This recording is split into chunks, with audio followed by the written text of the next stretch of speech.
안녕하십니까. 경영정보시각화 자격시험 관련해서 OT시험에 대한 OT를 하도록 하겠습니다. 강의에 앞서서요, 여러분들이 이 시험이 시행된 지 채 이제 1년 정도밖에 되지 않았기 때문에 초기의 시험의 어떤 그 출제 경향에서 점점 시험이 어떻게 변화하는지 이런 것들 위주로 정리를 해보도록 하겠습니다. 그러면 시험 자체에 대한 얘기를 하기 전에요, 이 시험이 어떤 시험이냐라고 하면 보시는 바와 같이 경영 관련 의사결정을 위해서 내부적으로 정보를 시각화하는 요소를 사용해서, 자, 우리가 어떻습니까? 지금 이제 AI 시대다, 빅데이터 시대다라고 하는데요. 데이터라고 하는 것 자체는 이 자체로서의 어떤 그 가치를 갖기가 어렵습니다. 이걸 어떠한 가공을 통해서 우리가 정보를 얻어내게 되는 거죠.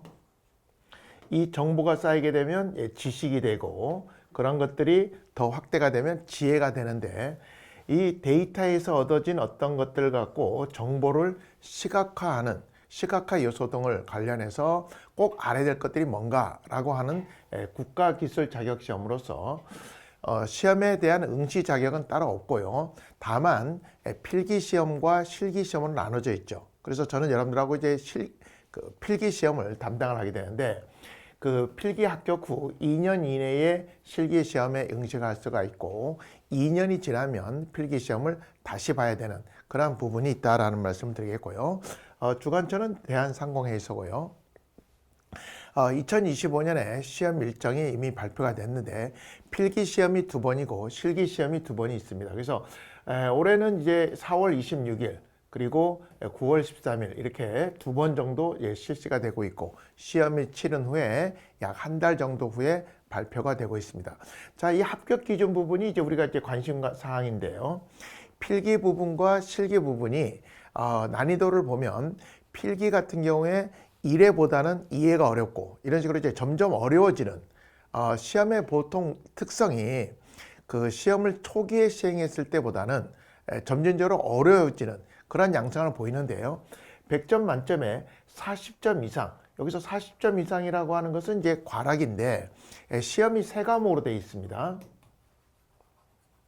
바로 이제 다음 화면에서 보여드릴 텐데, 경영 일반이라는 내용과 데이터 이해 및 활용과 시각화, 이렇게 크게 3과목으로 이루는데, 그 3과목이 각각의 과목이 과락이라고 하는 게 있어서 전체 평균이 60점을 넘어야 되는데, 만약에 평균은 60점이 넘다 하더라도 어느 특별한 과목이 40점이 안 되면 과락이라고 하는 게 있다라고 하는 거죠. 그렇기 때문에 내가 어떤 과목에 편중을 돼서는 안 된다라는 말씀을 드리겠고, 그렇긴 하지만 그 필기시험이 60점이고 이게 절대평가죠. 절대평가이기 때문에 이러한 부분에서는 좀 부담이 좀 적을 수 있다. 그러면 제가 이제 본 강의에서도 말씀을 드렸습니다만은, 난이도가 보시면 상중하 이렇게 크게 3가지 형태로 이루어져 있습니다. 그래서 난이도가 상중한데 아주 단편적인 내용을 묻는 문제가 한 20%, 그리고 매우 내용이 까다로운 내용이 20%가 있고, 그 다음에 이제 난이도가 중정도로 보여지는 게 한 60%가 있습니다. 그렇기 때문에 절대평가 시험의 특성상 이 부분을 공략을 하면 되고요. 다만 난이도가 상이라고 하는 부분이 있는 부분까지도 대비할 수 있다면 좋겠지만, 그러기 위해서는 매우 많은 시간을 투입을 해야 됩니다. 어쨌든 이 자격시험은 필기뿐만 아니라 실기까지 합격을 해야 하기 때문에 그 시간 배분이라는 것이 시험을 위해서 대비할 때 시간 배분이 매우 중요하다고 할 수가 있겠죠. 그런 관점에서 보면 실기가 70점입니다. 그리고 학생들에게 이제 그 후기를 보면 실기가 오히려 더 어렵게 느끼는 그런 부분이 있기 때문에 시간적인 어떤 배분에 있어서 여러분들이 이런 걸 감안하셔서 대비를 하셔야 된다라는 말씀을 드리겠습니다. 자, 그럼 구체적으로 시험 과목은 어떻게 되느냐? 아까 말씀드렸습니다만은 시험 과목이 3과목으로 이루어졌다고 그랬죠. 경영 일반과 두 번째는 이제 데이터 이해 및 활용과, 그리고 마지막은 이제 시각화 디자인 관련한 부분, 이렇게 크게 3과목으로 이루어져 있습니다. 첫 번째 이제 그 경영 일반 같은 경우 문항수가 20문제, 두 번째 데이터 해석 및 활용 20문제, 총 60문제입니다. 그러니까 여기서 여러분들이 주의할 점 뭐냐면, 60문제인데 시간은 몇 분입니까? 60분이죠. 그리고 사지선다입니까? 오지선다입니까? 사지선다죠. 그렇기 때문에 오지선다에 비해서는 확실하게 그 부담이 적다 이런 말씀 드리겠고 60문제에 60분이기 때문에 한 문제당 1분 정도의 난이도다. 여러분 이렇게 생각하시면 돼요. 그러니까 아주 여유롭지는 않지만 그렇다고 시간이 아주 모자랄 정도로는 아니다. 이런 말씀을 드릴 수가 있겠습니다. 다만 이 경영정보 일반은 내용이 매우 많습니다. 자, 여러분들 기본적으로 시험에 대비해서 시험과 관련된 뭐 기본서라는 게 있지는 않죠. 있지는 않고 상공회소에서 가이드라인이라고 해서 제공하고 있습니다. 그런데 이 가이드라인은 말 그대로 가이드라인이지 이게 시험의 범위 전부가 아니다라는 거죠. 그렇기 때문에 실제 기출문제도 공개되어 있습니다. 자, 기출문제도 공개되어 있는데 기출문제에 공개된 거를 분석을 해보면 가이드라인의 범위를 훨씬 넘어서고 있습니다. 그러다 보니까 가이드라인 기본 제공된 가이드라인도 내용이 많아요. 1과목, 2과목, 3과목 중에서 가장 많은 과목이에요. 그렇긴 한데 실제로 그것을 확장을 하다 보니까 이 경영정보 일반 같은 경우에 저희 강의에서는 약 210페이지 정도의 분량이 나왔어요. 그러긴 하지만 내용이 굉장히 많지만 20문제잖아요. 그러다 보니까 이 경영정보 일반 같은 경우에는 좀 단편적인 부분이 덜어 있습니다. 용어를 묻는 문제라든지. 그래서 시험을 공부할 때는 굉장히 부담을 크게 느끼는 과목이긴 하지만 막상 시험에 있어서는 또 그렇게 아주 깊이 있게 내지는 않는다 이런 말씀을 드리겠고요. 두 번째 데이터 해석 및 활용인데 여기서 주의할 점은 데이터 분석이 아니에요. 분석이 아니고 데이터 결과에 대해서 해석 및 활용이라고 해서 데이터를 수집하고 저장하고 그리고 전처리하고 그런 것들에 대해서 시각화하는 일련의 과정을 전부 폭넓게 묻지는 않아요. 특히 데이터 분석 모델링과 관련해서는 우리가 이제 기본적으로 통계적 기반이 있고 머신러닝 기반이 있고 딥러닝 기반이 있잖아요. 근데 요거를 전부 다 묻지는 않는다라는 거예요. 딥러닝. 그래서 통계 분석까지도 들어갔을 때는 어렵지만 그렇지는 않다. 그러나 통계 분석에서 반드시 필요한 뭐 결과를 어떻게 해석해야 되는가 그러한 해석과 관련된 내용은 담고 있기 때문에 주의를 해야 되는데 이 데이터 해석 및 활용도 약 120페이지 가이드라인은 한 70페이지 정도 되는데 그걸 확장해서 120페이지 정도 내용을 담았습니다. 그런데 이 데이터 해석 및 활용이 상대적으로 요 1과목에 비해서는 상대적으로 시험이 좀 까다로워요. 그런 부분을 여러분들 좀 염두에 두셔야 되고요. 세 번째는 시각화 디자인인데 말 그대로 시각화 디자인 쪽이니까 우리가 차트에는 어떤 게 있고 그 다음에 시각화를 하기 위해서 뭐 대시보드라든지 비즈니스 인텔리전스 뭐 이런 것들을 다루고 있습니다. 상대적으로 범위가 좀 제일 작죠. 작긴 하지만 낸 부분에 대해서는 정확한 이해가 필요합니다. 자, 그러면 정리를 해보면 요 1과목 같은 경우에는 정독이 필요하다 이런 말씀을 드릴게요. 정독을 필요하면서 어떤 특정한 부분에 대해서 내가 암기를 해야 될 부분에 대해서는 반드시 암기를 해서 정리를 해야 된다. 그러나 2과목, 3과목은 내용을 꼼꼼히 살펴봐셔야 됩니다. 좀 흘려버릴 게 별로 없다라는 거죠. 시험 문항수는 똑같죠. 똑같은데 요 1과목은 내용이 많단 말이죠. 그럼 어떻게 해야 될까요? 정독을 하면서 중요한 부분만 잘 체크하시면 돼요. 그러나 2, 3과목은 상대적으로 내용이 적은데 둘 다 20문제이기 때문에 꼼꼼히 풀어야 되고 물론 자료에는 저희가 1회 기출이었다, 2회 기출이었다 라고 기출문제 표시가 있습니다. 그러면 반복적으로 내고 있는 부분이 있는 반면에 또 어떤 부분에 있어서는 뭐라고 할까요? 어쩌다 한 번 정도 낼 수 있는 그러나 지금까지는 지금 시험이 시작된 지 1년밖에 안 됐기 때문에 완벽하게 뭐 범위가 여기다 이렇게는 누구도 말하기가 어려운 상태고 앞으로도 계속 시험이 이제 공개가 기출문제가 공개되면 범위가 확장된다면 그 확장된 부분을 보완해서 해야 되는 부분이 있겠다라는 말씀을 드리겠습니다.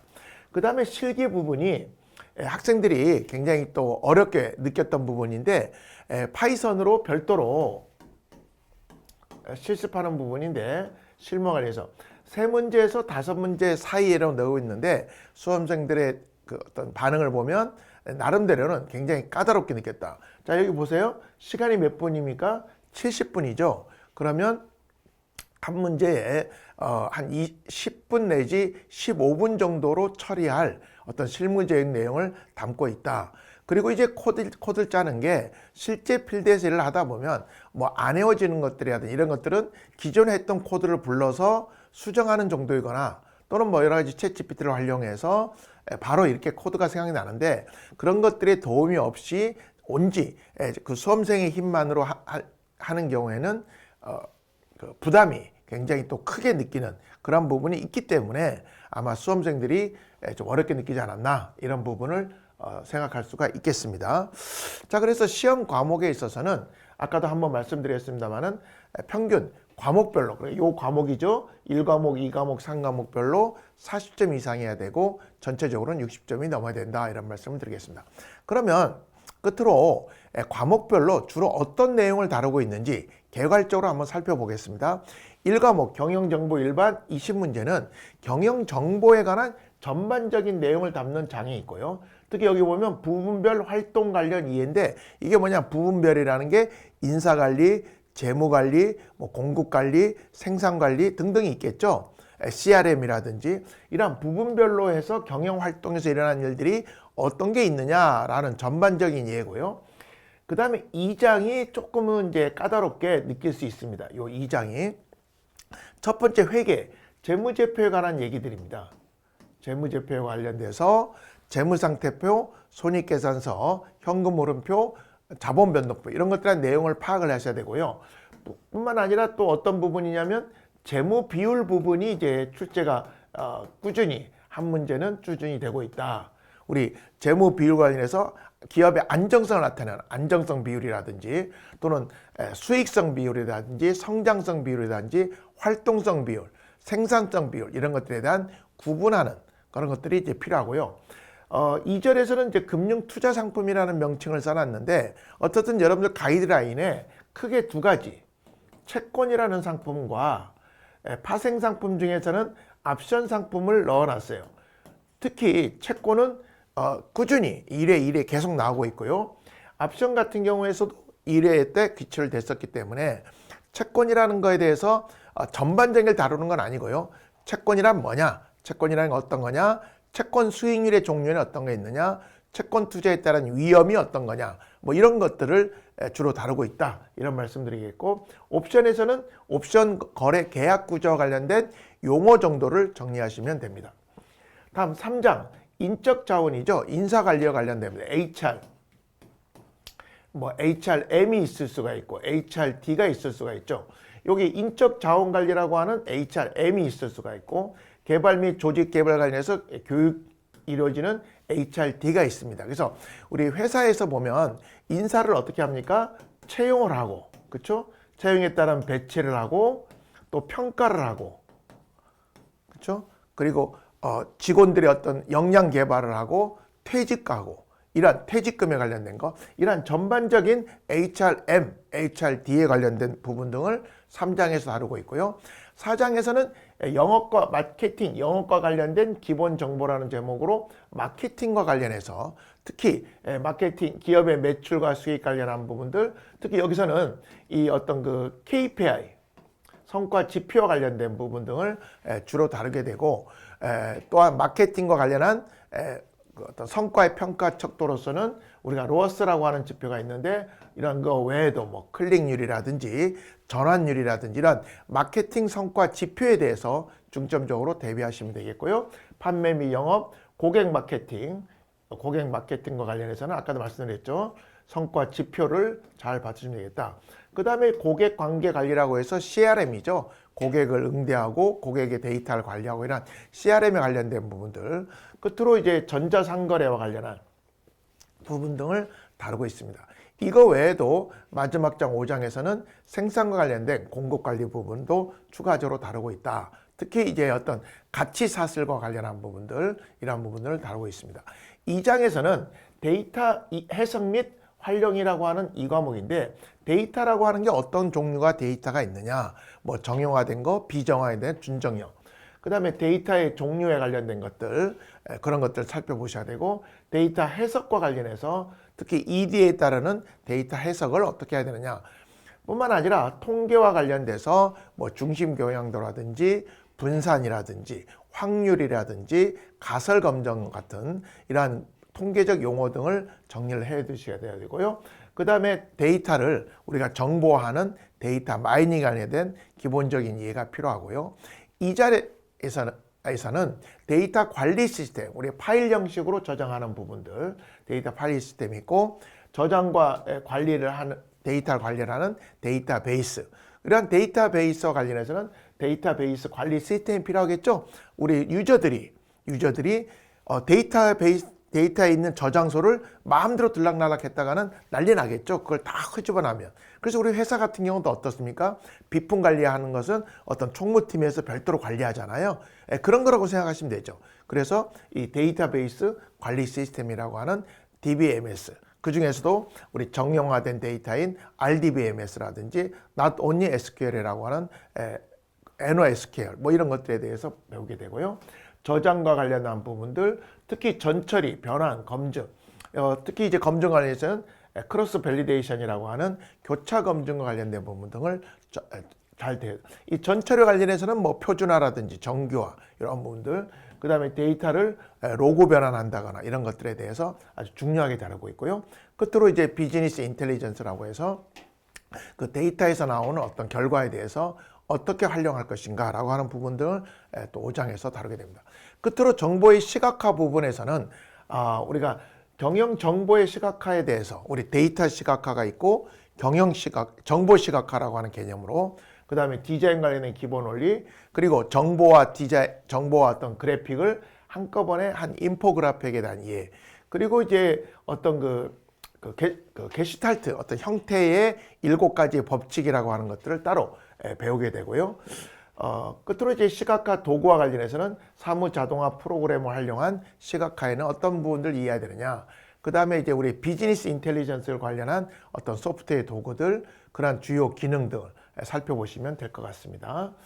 끝으로 시각화 요소의 디자인 관련해서는 여러 가지 차트, 이것이 가장 중요하게 다루는 부분이죠. 공간과 관련된 거, 분포와 관련된 차트, 시간과 관련된 차트, 뭐 흐름에 관련된 차트 등 다양한 차트들의 이해와 테이블 디자인 관련한 내용으로 담고 있습니다. 자, 이렇게 해서 우리 경영정보 시각화 관련해서는 어떤 시험을 어떻게 주관하고 있고, 시험 과목은 어떻게 돼 있고, 과목별로 주요 내용은 어떤 것 있는지 가볍게 살펴봤고요. 여러분 본 강의에 들어가서 만나 뵙도록 하겠습니다. 마무리하면서요, 여러분들이 한번 마음을 먹었다면 한 번에 끝내려고 노력을 하셔야지, 이게 뭐 2번, 3번 볼 성격은 아니다, 이런 말씀을 드리면서 시험에 준비를 위한 자료를 잘 집중하시고, 또 강의를 들으시면서 어떤 부분이 중요한 건지 이런 것들을 인지해야만이 시험 공부가 좀 더 효과적이지 않을까, 이런 말씀을 드리면서 여러분들의 건승을 기원드리겠습니다. 감사합니다.